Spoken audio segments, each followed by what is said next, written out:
आहे लातूर जिल्ह्यामध्ये मुसळधार पाऊस झाला आणि त्यामुळे पिकांना मोठा फटका बसलाय।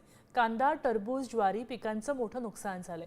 लातूरच्या बोरोटी शिवारामध्ये 3 एकर क्षेत्रावरच्या पिवळ्या ज्वारीचे मोठे नुकसान झाल्याचं पाहायला मिळतंय। जनावरांच्या चाऱ्यासह ज्वारी पीक सुद्धा पाण्यामध्ये गेलंय। थेट शेतातून आढावा घेतलाय आमचे प्रतिनिधी संदीप भोसले यांनी। शेतामध्ये काय परिस्थिती आहे पाहूया। लातूर जिल्ह्यात मान्सून पूर्व झालेल्या पावसामुळे शेतकऱ्याचं पूर्ण कंबरड मोडलंय। आपण जर पाहायला गेलं तर लातूर जिल्ह्यात मोठ्या प्रमाणात शेती पिकांचं नुकसान झालेलं आहे। मी सध्या लातूर जवळ असणाऱ्या बोरवटी परिसरात आहे। या शिवारातील जवळपास 3 एकर क्षेत्रावरील पिवळी ज्वारी जी आहे त्या पिवळी ज्वारीचं पूर्ण नुकसान झालेले आहे। ज्वारी जी आहे ते काळी पडलेली आहे, काढणीला आलेली ज्वारी आहे। मात्र पाऊस झाला आणि त्या पावसाने ही पूर्ण ज्वारी जी आहे ती काळी पडलेली आहे। पिवळी ज्वारी जी आहे ते ज्वारीला मागणी असते आणि ही ज्वारी विशेषतः मोठ्या प्रमाणात शेतकरी जरी करत नसला तरी काही शेतकरी या ज्वारीची लागवडी करत असतात।